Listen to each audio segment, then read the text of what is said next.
The base metals all in positive territory here today on the London Metal Exchange, having been under downside pressure throughout the week. The gains come on the back of a weaker dollar in light of the Fed Chair Janet Yellen's somewhat dovish statement last night on US monetary policy. While the statement provided little surprise to investors, Yellen said in her press conference that people are putting far too much emphasis on when the much talked about first increase will actually happen, and that realistically there is no fixed schedule for tightening policy. The market should not expect the central bank to raise interest rates in every meeting, or second meeting for that matter, she added. Instead, the decision remains completely dependent upon data. There was also nothing particularly substantial to change the general expectation that at least one hike will occur over the final 4 meetings of 2015, though a second increase would be more gradual.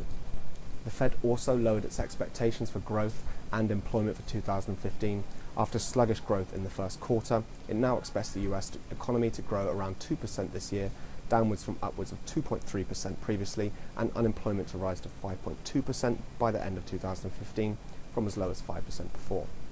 This averted fresh falls in copper in particular, with the market moving away from yesterday's 3-month lows. Similar moves were also seen across other metals.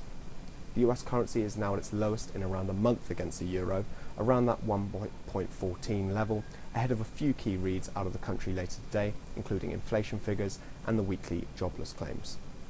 Uncertainty around Greece's potential sovereign debt default continues to weigh on financial markets. The standoff between Greece and its creditors is likely to continue at today's Eurogroup meeting.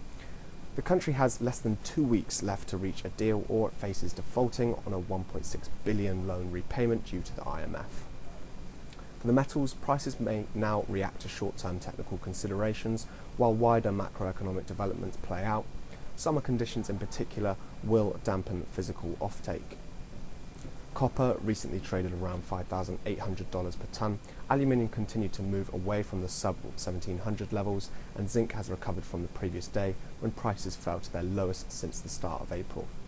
Largely, all metals are in positive territory, and should the dollar continue to look weaker throughout the day, particularly if this afternoon's reads were to fall short, the metals could extend gains throughout the rest of the session.